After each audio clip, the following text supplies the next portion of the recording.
बिस्मिल्लाहिर्रहमानिर्रहीम। पिछले एपिसोड में हमने वो दिल दहला देने वाला लम्हा देखा, नूह अलैहिस्सलाम का अपना बेटा जो पहाड़ पर भरोसा करके डूब गया, और फिर तूफान थमा, पानी उतरा और कश्ती जूदी पहाड़ पर ठहर गई। आज इस सीरीज का आखिरी एपिसोड है। आज हम देखेंगे तूफान के बाद की सलामती और नूह अलैहिस्सलाम की पूरी दास्तान के सबसे बड़े सबक। सब कुछ सिर्फ और सिर्फ कुरान की रोशनी में। जब सब कुछ खत्म हुआ तो एक बरकत भरा हुक्म आया। कुरान कहता है, कहा गया, ऐ नूह, हमारी तरफ से सलामती और बरकतों के साथ उतर जा। गौर कीजिए, इतनी लंबी आजमाइश, इतने बरसों का सब्र, और उसका इनाम क्या था? सलामती और बरकत। जो अल्लाह के लिए सब्र करता है, अल्लाह उसे सलामती के साथ उतारता है। और ये बरकत सिर्फ नूह अलैहिस्सलाम के लिए नहीं थी। कुरान कहता है, और उन उम्मतों पर भी बरकत होगी जो तेरे साथ वालों से पैदा होंगी, यानी उस छोटी सी जमात से जिस पर दुनिया हंसती थी, आने वाली नस्लें और उम्मतें पैदा होंगी। इंसानियत का मुस्तकबिल उसी कश्ती से, उसी ईमान से जुड़ा था, मगर एक तंबीह भी थी। कुरान कहता है, और कुछ उम्मतें ऐसी होंगी जिन्हें हम दुनिया का फ़ायदा देंगे, फिर उन्हें हमारी तरफ से एक दर्दनाक अज़ाब पहुंचेगा। यानी इतनी बड़ी निशानी के बाद भी आने वाले ज़मानों में इंसान फिर आजमाए जाएंगे। ये पैगाम सिर्फ नूह की कौम के लिए नहीं, हर दौर के इंसान के लिए है। फिर अल्लाह ने अपने आखिरी नबी मोहम्मद सल्लल्लाहु अलैहि वसल्लम से फरमाया। कुरान कहता है, ये गैब की खबरों में से है जो हम तेरी तरफ वही करते हैं। यानी ये पूरी दास्तान खुद अल्लाह की वही है। ये कोई सुनी सुनाई कहानी नहीं, ये उस ज़ात की बताई हुई है जो हर गैब को जानता है। यही कुरान की सच्चाई की सबसे बड़ी दलील है। और आखिर में वो हुक्म आया जो हर मोमिन के लिए सहारा है। कुरान कहता है, इससे पहले न तू इन्हें जानता था न तेरी कौम, तो सब्र कर, बेशक अच्छा अंजाम परहेजगारों के लिए है। यही पूरी दास्तान का निचोड़ है, सब्र। नूह अलैहिस्सलाम ने 950 साल सब्र किया और आखिरकार अच्छा अंजाम उन्हीं का हुआ। अच्छा अंजाम हमेशा परहेजगारों के लिए है।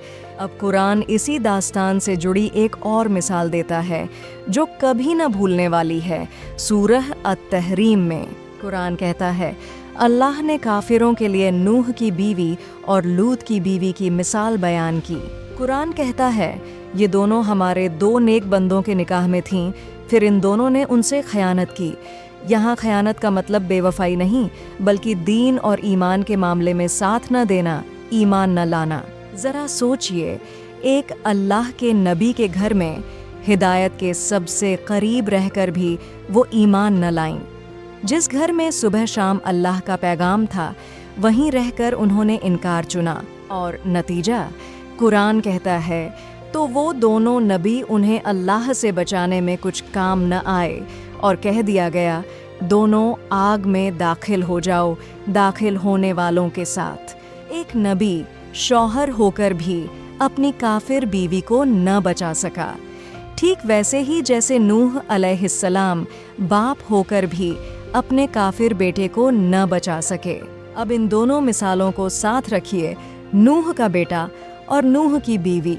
एक नबी के सबसे करीबी रिश्ते, बेटा और बीवी, दोनों डूब गए, क्योंकि ईमान न विरासत में मिलता है न निकाह से। कोई किसी दूसरे के ईमान पर जन्नत में दाखिल नहीं होगा, न नबी का बेटा न नबी की बीवी। ईमान एक जाती चीज़ है, हर इंसान को खुद अपने लिए लाना पड़ता है। अब पूरी दास्तान को एक नज़र में देखिए। नूह अलैहिस्सलाम ने 950 साल दावत दी। लोग हंसे, मजाक उड़ाया, कानों में उंगलियां डालीं, और ईमान लाने वाले बहुत थोड़े ही रहे। फिर खुश्क ज़मीन पर कश्ती बनी, तूफान आया, और वो चंद ईमान वाले बच गए, जबकि पहाड़ों और ताकत पर भरोसा करने वाले डूब गए। यही थी नूह अलैहिस्सलाम की पूरी दास्तान। अब इस पूरी सीरीज के 4 सबसे बड़े सबक। पहला, दावत गिनती से नहीं, मेहनत और सब्र से नापी जाती है। नूह अलैहिस्सलाम को थोड़े लोग मिले, फिर भी वो सबसे बड़े रसूलों में से हैं।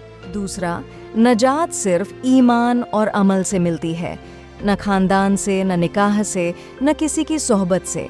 बेटा और बीवी दोनों इसकी गवाही हैं। तीसरा, अल्लाह की मोहलत लंबी हो सकती है, मगर उसका फैसला यकीनी है और उसे कोई रोक नहीं सकता, इसलिए फैसले के आने तक सब्र ही रास्ता है। और चौथा, हर तूफान में सहारा सिर्फ अल्लाह का नाम है। बिस्मिल्लाह के साथ कश्ती चली थी। हमें भी अपनी ज़िंदगी की हर लहर में ईमान को अपनी कश्ती बनाना है। तो अपने दिल से आखिरी सवाल कीजिए, जब हमारी ज़िंदगी का तूफान आएगा तो क्या हमारा ईमान वो कश्ती होगा जो हमें बचा ले? और क्या हम अपने घर वालों के लिए भी वही कश्ती तैयार कर रहे हैं? याद रखिए, अच्छा अंजाम परहेज़गारों के लिए है। नूह अलैहिस्सलाम सदियों तक मजाका का निशाना रहे, मगर आखिर में सच्चाई भी उन्हीं की थी और आने वाली नस्लें भी उन्हीं से। इसी के साथ नूह अलैहिस्सलाम की मुकम्मल दास्तान सिर्फ कुरान से यहाँ पूरी होती है। अगर आपने ये सीरीज़ बीच से देखी है तो एपिसोड 1 से ज़रूर देखिए, पूरी कहानी तरतीब से समझ आएगी। ऐसी ही एक और मुकम्मल सीरीज़ मूसा अलैहिस्सलाम की दास्तान भी हमारे चैनल पर मौजूद है। इस सीरीज़ को अपने घर वालों तक ज़रूर पहुंचाइए, शायद यही सदका ए जारिया बन जाए। चैनल को सब्सक्राइब करके बेल आइकॉन दबा दीजिए ताकि आगे आने वाली दास्तानें भी आप तक पहुंचती रहें। अल्लाह करे कि हम और हमारी औलाद उन्हीं में से हों जो ईमान की कश्ती में सवार हैं और जिनका अंजाम अच्छा है। अल्लाह हमें कुरान समझने और उस पर अमल करने की तौफीक अता फरमाए। आमीन।